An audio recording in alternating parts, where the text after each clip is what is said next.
Bismillahirrahmanirrahim.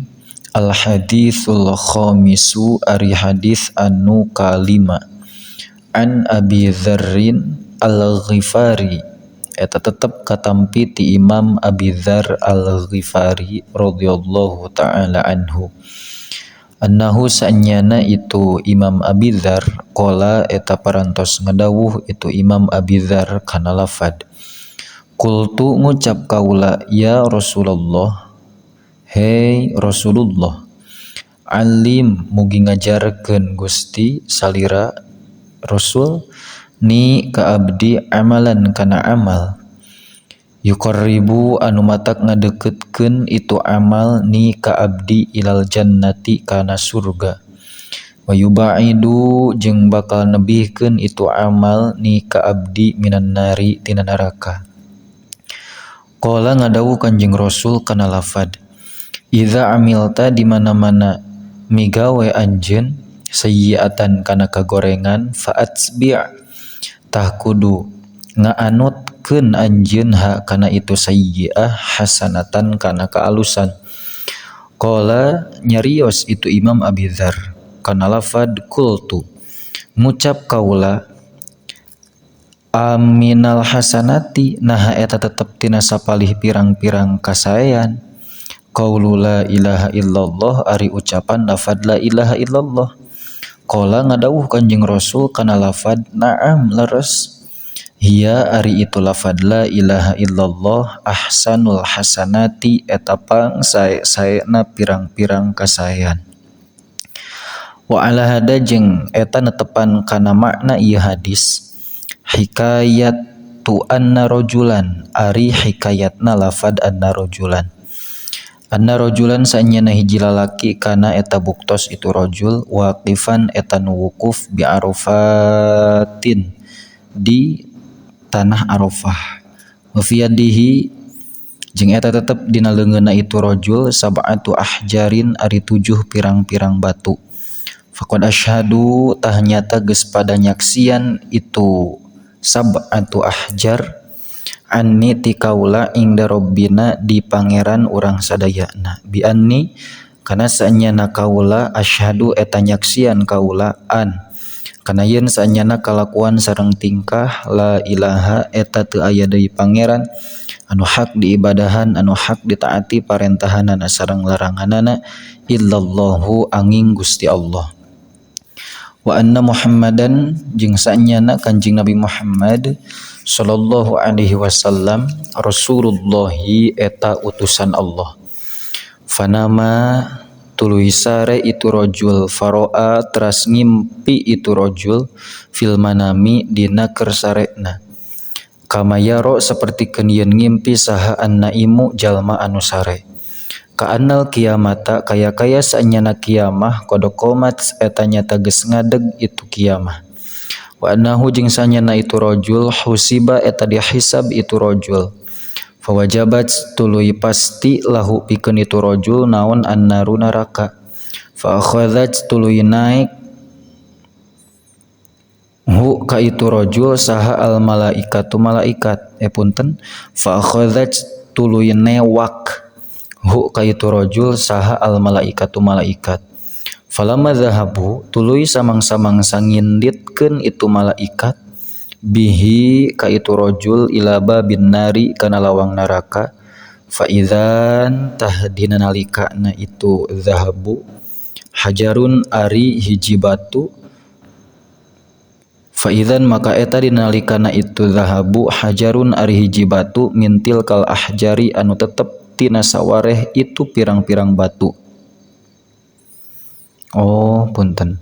Fa idzan maka dina nalikana itu zahabu hajarun ari hiji batu mintil kal ahjari anu tetep tina itu sawareh pirang-pirang batu alqa eta muragkeun itu hajar nafsahu kana dirina itu hajar ala babin nari kana lawang neraka. Fajtama'at tuluy pada kumpul sa malaikatul azabi malaikat siksa ala raf'ihi kana ngangkatna itu hajar. Falam yutiku tuluy teu kuateun itu malaikat hu kana itu raf'ihi. Sumasiko tuluy digiring sahabihi itu rajul ila babin akhara kana lawang anu sejen. Fa idzan maka dinalikana itu siko alaihi eta tetep dina itu babun akhar hajarun ari batu akharu anu sejen mintil kal ahjaris sab'ati anu tetep tina itu pirang-pirang batu anu 7. Falam yakdir tuluy teu kuateun sal malaikatu malaikat ala raf'ihi kana ngangkatkeunana itu hajar hatta siko sehingga digiring sahabihi itu rajul ila sab'ati abwabin nari kana 7 pirang-pirang lawang neraka. Wa kana jeung bukti ala kulli babin eta tetep dina saban-saban lawang neraka naon hajarun hiji batu mintil kal ahjari anu tetep tina itu pirang-pirang batu. Sumasiko tuluy digiring sahabihi itu rajul ila tahtil arasy kana handapeun arasy. Faqalat tuluy nyarios saha al malaikatu malaikat kana lafad Rabbana hei pangeran abdi sadayana anta ari Gusti ta'lamu eta terang Gusti bi amri abdika kana urusan hiji abdi Gusti wa ana jeung ari abdi sadayana la najidu eta temendak abdi sadayana lahu pikeun itu abdik sabilan kana jalan ilan nari menuju asup kana neraka. Faqala teras ngadawu saha ar-rabbu pangeran tabaraka maha berkah itu Rabb wa ta'ala sareng maha luhur itu Rabb kana lafad abdi hei abdi kami asyhadta geus nyaksikeun anjeun al ahjar kana pirang-pirang batu falam tudi'a tuluy henteu noler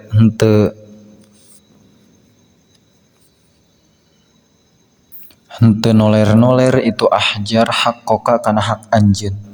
Fa kaifa udi'u tah kumaha rek noler kami ana tegasna kami haqqoka kana hak anjeun. Wa ana bari ari kami syahidun eta nu nyaksian bi syahadatika kana maca syahadatna anjeun. Qala ngadawuh itu Rabb adkhilu kudu ngasupkeun aranjeun kabeh hu ka itu abdi al jannata kana surga. Falamma qaruba tuluy samang-samangsa geus deukeut itu rajul min babil jinani tina lawang pirang-pirang surga. Idzan dinalikana itu qaruba abwabuha ari pirang-pirang lawangna itu jinan mughallaqatun eta anu dikunci. Fajaat tuluy datang naon syahadatu alla ilaha illallah kalimah syahadat lapad kalimat syahadat yen kieu atuh fajaat teras datang naon syahadatuan kalimah syahadat atanapi persaksian sanyana kalakuan la ilaha eta teh di pangeran nu mawujud nu hak di ibadah nu hak ditaati parentah sareng laranganana illallahu angin Gusti Allah wa futihat sareng dibukakeun naon al abwabu pirang-pirang lawang kulluha tegasna sadayana itu abwab.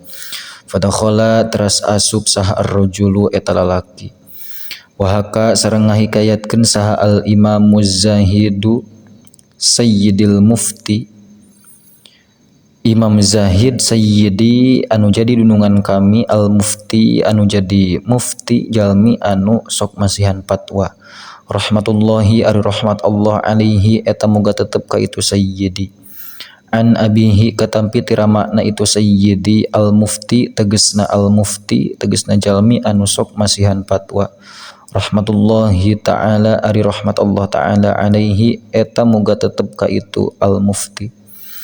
Qala ngadawuh itu al-imam kana lafad inna Musa sanyana kanjing Nabi Musa shalawatullah ari pirang-pirang rahmat Allah alaihi eta muga tetep ka itu Nabi Musa naja eta munajat itu Nabi Musa Rabbahu ka pangeranana itu Nabi Musa faqala teras ngadawuh Nabi Musa kana lafad ya Rabbi hai pangeran abdi khalaqta parantos ngadamel Gusti khalqan ka makhluk wa rabbaita sareng parantos ngurus Gusti hum ka itu makhluk bi ni'matika kalawan nikmat Gusti wa rizqika sareng rezeki Gusti summa taj'alu tuluy ngajadikeun Gusti hum ka itu makhluk yaumul kiamati dina poe kiamah fi narika dina neraka anjeun atanapi dina neraka Gusti fa auha teras ngawahyukeun saha Allah taala ilaihi ka itu Nabi Musa an ayya Musa kana yen hei Musa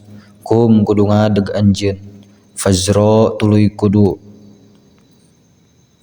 tandur anjeun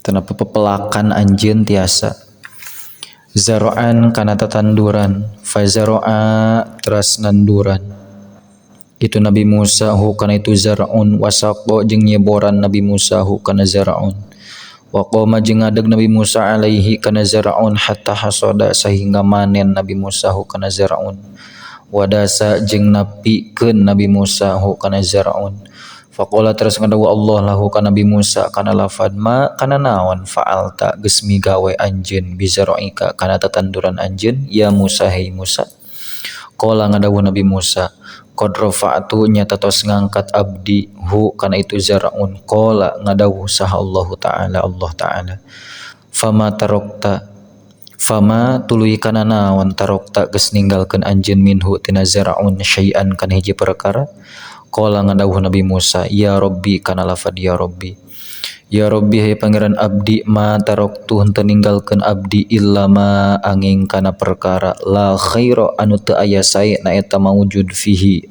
dina itu umma qala ngadawu saha Allah kana lafad ya Musa hei Musa fa inni tahsanyana kami udkhilu eta ngasupkeun kami annaro kana neraka man ka jalma la khaira anu teu aya alusna eta mawujud fihi di itu man qala ngadawu saha Musa Nabi Musa kana lafad man eta saha huwa ari itu man la khaira qala ngadawu Allah kana lafad allazi eta jalma yastankifu anu gumede itu ladzi ayyakula kana yen ngucap itu ladzi kana lafad